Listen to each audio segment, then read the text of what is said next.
কোন একটা কমিটিতে যখন নারীরা থাকেন, অন্য নারীরা তুলনা করেন যে এই নারীর বদলে আমি কেন যোগ্য না। আমরা দেখলাম যে জামাত জোটের মনোনয়নের ক্ষেত্রে একজন শহীদের মাকে পাঠানো হচ্ছে সংসদে সংরক্ষিত আসনের সংসদ সদস্য হিসেবে। জুলাইকে ওন করার জন্য শহীদের মাকে পাঠানো কতটুকু জরুরি? একটা সংসদ কেন আসলে প্রয়োজন? সংসদ তো আইন প্রণয়নের জায়গা, সেখানে তো আসলে একজন শহীদদের যে আকাঙ্ক্ষা থেকে সে রাস্তায় নেমেছিল, যে পরিবর্তনটা প্রয়োজন, কাঠামোগত যে জায়গাগুলোতে ত্রুটি আছে সেই পরিবর্তন প্রয়োজন কোথায় কোথায় প্রয়োজন সেটা বোঝার জন্য বিস্তৃত পাঠ দরকার, পর্যালোচনা দরকার, আইন বোঝা দরকার। আপনার কি মনে হয় যে একজন শহীদের মা হলেই সে কাজটা তিনি সফলভাবে করতে পারবেন? জামাতকে আসলে শহীদের মাকে পাঠালো জাস্ট একটা জুলাইকে ওন করছে এটা দেখানোর জন্যই নাকি? না, প্রথমত আমাদেরকে একটা জিনিস ডিসাইড করতে হবে যে আমরা কি ল মেকার হিসেবেই পার্লামেন্টকে দেখব, তাহলে আপা এক রকমের দৃষ্টিভঙ্গি।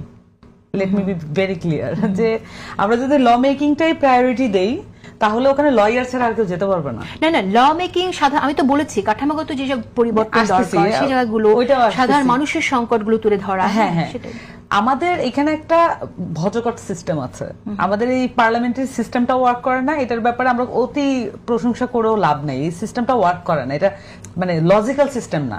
এবং সিস্টেমের পরতে পরতে লজিক্যাল কনসিস্টেন্সি মেনটেন হয় না, মানে যৌক্তিকভাবে আপনি ধারাবাহিকতা মেনটেন করে একটা কিছু করবেন সেটা হয় না। ফলত যেটা হয় যে মানে জামাত জোটের একটা প্রচেষ্টা ছিল যে জুলাইকে ধারণ করার।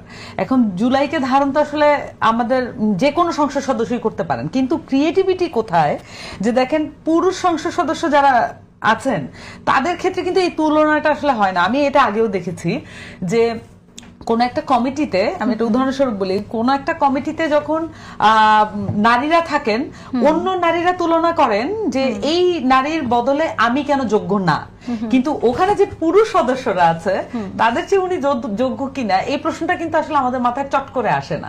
ফলত এইবার আমরা দেখলাম যে এই যে যারা এমপিরা নির্বাচিত হয়ে গেছেন, এখন যারা নির্বাচিত হয়ে গেছেন তারা কতটুকু মানসম্পন্ন আমরা একটু যদি দেখি, তাহলে আমাদের যে পলিটিক্যাল সিস্টেমের যে দৈন্যতা সেটা তো আসলে আমাদের আলাপ করা প্রয়োজন। সেটা তো আসলে গোড়ার কথা আপনি তুলে এনেছেন। এই আলাপে যদি আমরা যাই তাহলে তো সমস্ত ক্রিয়েটিভিটি এবং সমস্ত ক্রিটিসিজম আমরা এক্সপেক্ট করছি যে নারী সংসদ সদস্য যারা নির্বাচিত হবেন দায়টা তাদের। না না, আমরা এক্সপেক্ট করি, লেটস এক্সপেক্ট, মানে আমাদের যে জায়গা থেকে যতটুকু প্রাপ্তির আছে সেটুকু তো আমরা প্রত্যাশা করতে হবে।